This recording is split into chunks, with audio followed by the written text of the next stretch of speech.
MSD creations. இன்றைக்கி எங்கள் வீட்டில் பாவக்காய் புளிக்குழம்பு, சௌச்சௌ பொரியல். சௌச்சௌ பொரியல் எப்படிங்கிறது குயிக் ரீக்காப்பாக நான் சொல்கிறேன். ஃபஸ்ட்டு ஒரு கடாயில் 2 டேபிள் ஸ்பூன் எண்ணெய் விட்டுக்கோங்க. ரீஃபைண்ட் ஆயில் இல்லைனா கடலை எண்ணெய், செக்கில் ஆட்டினா கடலை எண்ணெய் விட்டுட்டு ஒரு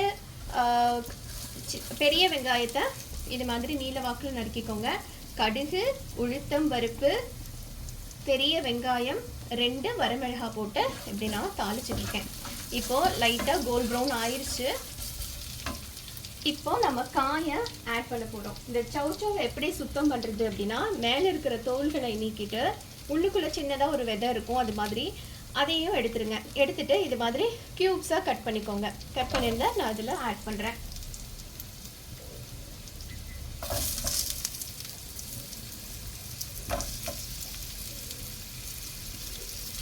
ஆட் பண்ணதுக்கு அப்புறமா இப்போது மஞ்சள் தூள் ஒரு 1/4 ஸ்பூன் ஆட் பண்ணிக்கிறேன். 1/4 ஸ்பூன் மஞ்சள் தூள். பெருங்காயம், எனக்கு எல்லா டிஷ்ஷையும் பெருங்காயம் போட்டு பிடிக்கும். ஈவன் சீரகம் கூட எனக்கு போடுறது பிடிக்கும், அதனால் போட்டுக்கோங்க. பெருங்காயம் போட்டுட்டு இது நல்லா ஒரு ஃப்ரை கொடுத்துருங்க. காய் கொஞ்சம் நேரம் வேகிறதுக்கு கொஞ்சமாக தண்ணி ஊற்றிக்கோங்க. காய் வேக சும்மா நான் ஒரு 1/4 டம்ளர் தண்ணி ஊற்றிட்டு அதுக்கப்புறம் நல்லா கலந்து விட்டுட்டு மூடி வைக்க போகிறேன். எப்படி வேகுது அப்படிங்கிறத பார்க்கலாம்.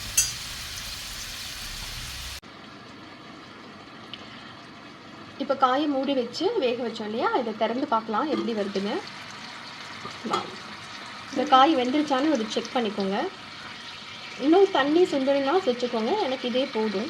இப்படி நான் உடச்சி பார்க்குறேன், காயை அழகாக உடையுது இல்லையா, அப்போ வெந்துருச்சுன்னு அர்த்தம். ஃபைனலாக வெந்துருச்சு. இந்த ஸ்டேஜில் நம்ம கொஞ்சம் தேங்காய் பூவை ஆட் பண்ணிக்கிறோம். ஒரு 2 டேபிள் ஸ்பூனுக்கு இந்த மாதிரி தேங்காய் பூ இருக்குது, அதெல்லாம் ஃபுல்லாக ஆட் பண்ணிக்கிறோம்.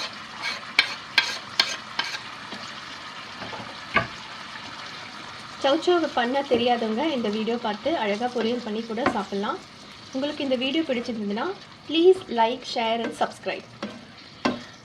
இது மாதிரி தேங்காயை நல்லா போட்டு ஒரு நல்ல ஒரு பரட்டி விட்டுருங்க.